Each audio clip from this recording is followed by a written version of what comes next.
Hi everybody, this is day 3 of Owen's game design sketches. Today I made a 3-player game, that was the rule, it's Wednesday. And I made a 3-player cooperative game called Bermuda Triangle. The object of the game is to find 4 ships that have been lost at sea in the Bermuda Triangle. You can make the game easier or harder by placing 1, 2, 3, or 4 ships in the center of the board. The players play cooperatively, so everyone's trying to work together to find the ships. Normally you would play with hands hidden, held in your hand, but I'm playing them face up just so I can see what I'm doing. So for setup, you remove the 4 aces from the deck, place as many as you want in the center of the table. If you're playing an easier game and only want to find 1 ship, just place the others to the side. They are not part of the game. Then you deal 3 cards face up into a triangle around the ships. This forms the Bermuda Triangle, and then deal 3 cards to each player. Choose a player to go first, so I'm going to choose this player to go first. On their turn, you can do 2 actions. The first thing you can do is ask 1 question for information from other players, and then the second thing you do is play a card if you can. The questions that you ask of other players cannot be specific about specific cards in their hands. They need to be more general than that. You can ask questions about positions or things like that. But if I'm this player, I can't ask this player if they have a queen in their hand, but I could say, do you have a card that can be played between the jack and the queen? We'll see why that's important in a minute.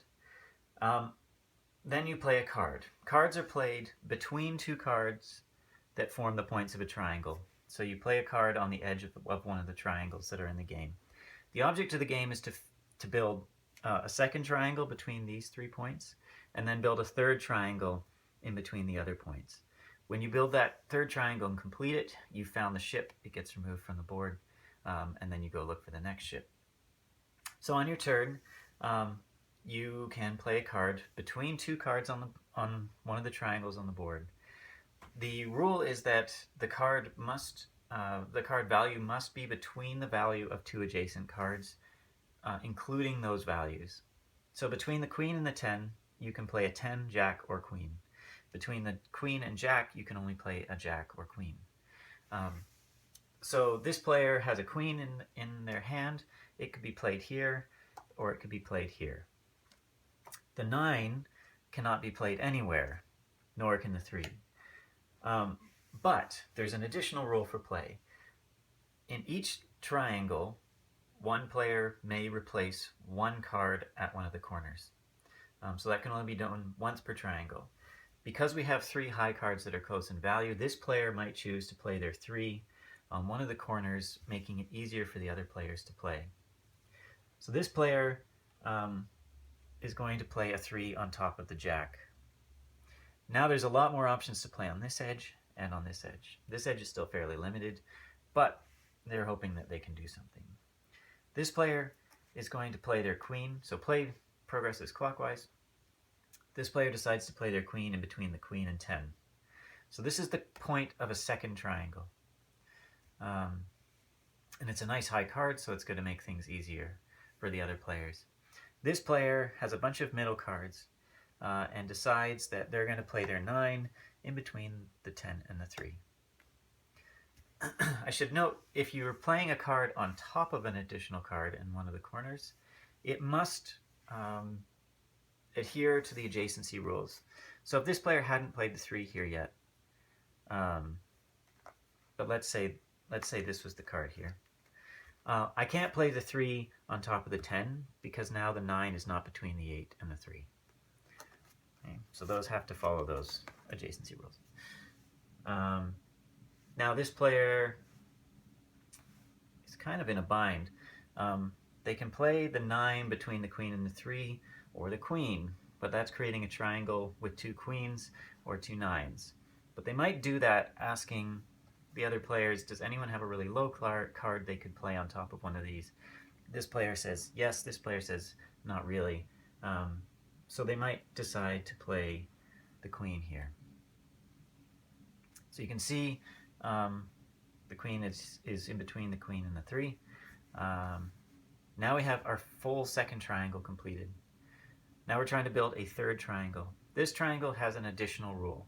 not only must the adjacency rule be fulfilled between two adjacent cards, but it must also fulfill adjacency between two opposite cards. So a card that goes here must be between 9 and queen, and between queen and 10.